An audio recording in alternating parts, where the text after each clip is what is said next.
రాజకీయ పరంగా ప్రభుత్వాన్ని తప్పుపట్టొచ్చు, ఇంకోలా చేయొచ్చు, కానీ అన్నిటికంటే కూడా ఇంట్లో కౌన్సిలింగ్ చేసే పెద్దవాళ్ళు ఉండండి చాలా బాగుండేదని నాకు ఆ రోజు నిజంగా కలిగింది. అలాగే చిన్నప్పుడు ముఖ్యంగా టీన్స్లో ఉన్నప్పుడు భారతదేశాన్ని ఎవరన్నా ఏదంటే ఊగిపోయేవాడిని కోపంతో. అన్నయ్య నా కోపం చూసి వీడే ఉద్యమకారుడు అయిపోతాడేమో వీడు, నాకు నా దేశం నా సమాజం తప్పించిన అంత అంత ఆవేదన నాకు. కానీ అన్నయ్య చాలా గొప్ప మాట చెప్పాడు నాకు, నువ్వు కులం మతం వీటన్నిటిని దాటి మానవత్వం ఉంటుంది, అది మర్చిపోకు. నువ్వు నీ ఉద్యమం అంటే నీ ఆలోచన పరిధి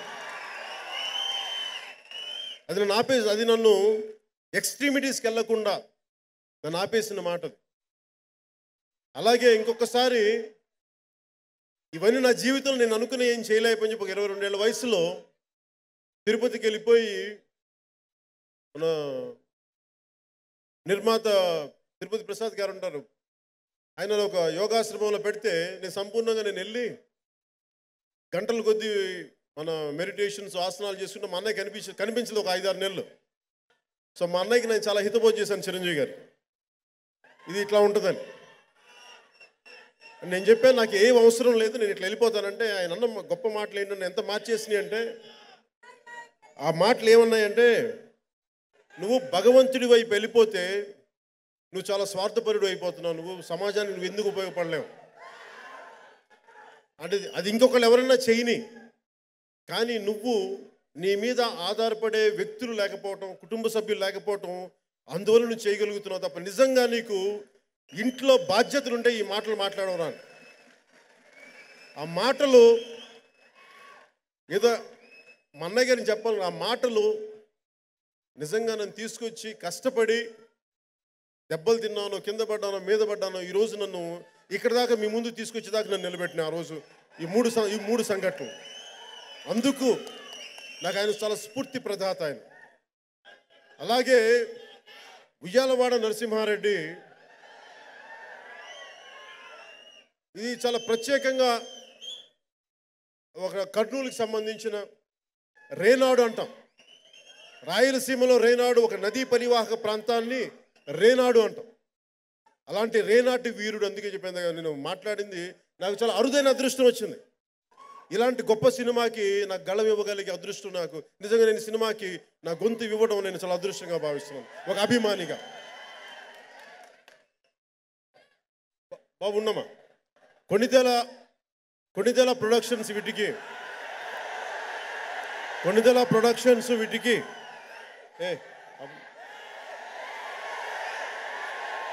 ఎక్కువ చేసే ఆపండి, జాగ్రత్తగా ఆపండి. కర్నూలులో మాకు కొణిదెల అనే ఇంటి పేరు ఎక్కడి నుంచి వచ్చిందో మాకు తెలియదు. నేను చిన్నప్పటి నుంచి అడిగేవాడు. నందికొట్కూరు, మన కర్నూలు జిల్లాలో నందికొట్కూరులో కొణిదెల గ్రామం. అదే ఉయ్యాలవాడ నరసింహారెడ్డి కూడా అదే కర్నూలుకి చెందిన ప్రాంతం.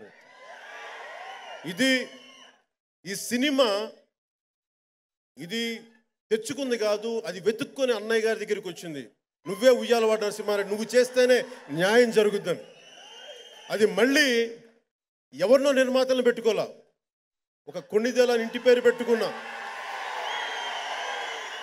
రామ్ చరణ్ తీసుకొచ్చింది. నాకు ఎంత ఆనందం కలిగిందంటే, ఒక తమ్ముడిగా నేను చేయలేకపోయాను. మా అన్నయ్యతోటి ఇలాంటి సినిమా ఉండాలని కలలు కన్నాను, కానీ నాకు అంత శక్తి సమర్థత రెండు లేకపోయినాయి ఇలాంటి గొప్ప సినిమా తీసే అవకాశం. కానీ నా తమ్ముడు లాంటి రామ్ చరణ్ తను సినిమాలు చేసుకోగలిగి, ఎవరైనా తండ్రి కొడుకును లాంచ్ చేస్తాడు, కానీ తన తండ్రి సినిమాలోకి తిరిగి రావాలి అనుకుంటే కొడుకు రామ్ చరణ్ లాంచ్ చేశాడు 150 సినిమా. మళ్ళీ అదే దేశమంతా మాట్లాడుకోగలిగే చరిత్ర మరిచిపోయిన వీరుడు ఉయ్యాలవాడ నరసింహారెడ్డి జీవిత చరిత్రని ఎంతోమంది ఎన్నోసార్లు దశాబ్దాలుగా వింటున్నాను నేను ఈ మాట. చిత్ర పరిశ్రమ మద్రాసులో ఉన్నప్పటి నుంచి వింటున్నవాడిని, కానీ ఎవరికి ధైర్యం చెప్పి ఒక రామ్ చరణ్కి ధైర్యం వచ్చింది. ఇలాంటి సినిమా తీస్తే అది చిరంజీవి గారే చేయాలి ఆ పాత్ర, సినిమా ఇలాంటి సినిమా తీస్తే రామ్ చరణ్ తీయాలి. అందుకనే ఆ సినిమా ఎన్ని 100 కోట్లైనా వాళ్ళు దానివల్ల డబ్బులు వస్తాయా లేదా అనేకంటే ఒక అద్భుతమైన మంచి బలమైన సినిమా తీయాలి. మన తెలుగు రక్తంలో ఉన్నది, అది మన అందరిలో ఉన్నది.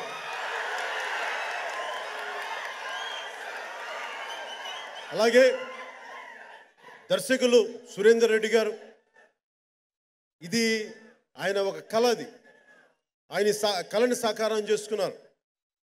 ఆయన గతంలో చేసిన సినిమాలు కానీ ఇవన్నీ నాకు చాలా నచ్చిన సినిమాలు. అలాంటి వ్యక్తి దర్శకత్వంలో రామ్ చరణ్ నిర్మాతగా మనందరి అభిమాన పాత్రుడైన మెగాస్టార్ చిరంజీవి గారు హీరోగా ఇలాంటి చక్కటి చిత్రం ఇది నేను కోరుకుంటుంది.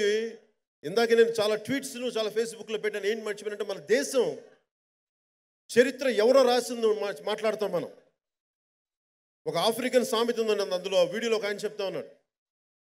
వేటగాడు చెప్తాడంటే చరిత్ర అంటే ఒక సింహాన్ని వేటాడితే సింహం తన కథ చెప్పుకోలేదు. వేటగాడు తను చెప్తాడు తను ఎలా చంపాడు వేటనని. కానీ సింహం బయటకు వచ్చి నేను ఎలా అనే చెప్పగలిగితే కథ వేరే చరిత్ర అవుతుందని. అలాంటి సింహం ఉయ్యాలవాడ నరసింహారెడ్డి. చరిత్ర మర్చిపోయింది, భారతదేశం చరిత్రకారులు మర్చిపోయారేమో, కానీ తెలుగు నేల రేనాల మన కర్నూలు మన కొన్నిదేల మర్చిపోలేదు ఉయ్యాలవాడ నరసింహారెడ్డి.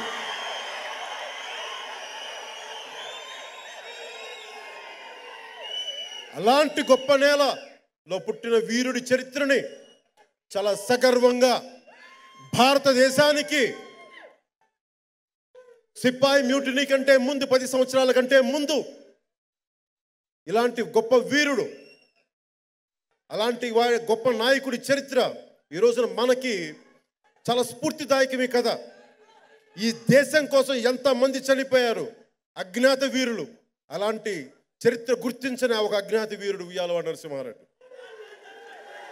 అలాంటి వ్యక్తి చరిత్రని ఈ రోజున రామ్ చరణ్ కానీ అది ఇంటి ప్రొడక్షన్ అవడం వల్ల ఇది నిజంగా మాకు చాలా గర్వకారణం. అది కూడా మన కొన్నిదెల ప్రొడక్షన్ నుంచి నందికొండ అంటే కొన్నిదెల నామధేయాన్ని సార్థకత చేసుకున్నారు. ఎక్కడో ఆ గ్రామం పేరు ఇంటికి వచ్చేది మేము అదృష్టంగా భావిస్తున్నాం. ఇలాంటి గొప్ప సినిమాకి నాకు దీంట్లో ఏదో ఒక చిన్నపాటి నేను యాక్ట్ చేయలేకపోయాను, కానీ గొంతు సైరా నరసింహారెడ్డి అని అనగలిగానంటే నా గుండె లోతుల్లో నుంచి ఒక అభిమాని నుంచి వచ్చిన పిలుపు.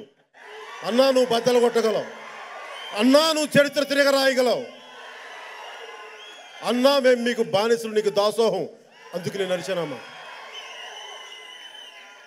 చరిత్ర మర్చిపోయినా కానీ తిరిగి మర్చిపోయిన వీరుణ్ణి వెలికి తీసిన అన్నయ్య చిరంజీవి గారికి, కథా రచయితలకి, దర్శకులు సురేందర్ రెడ్డి గారికి, నిర్మాత రామ్ చరణ్ గారికి, పూజ్యనీయులైన నా తల్లి తర్వాత తల్లి లాంటి మా వదిన గారికి మనస్ఫూర్తిగా,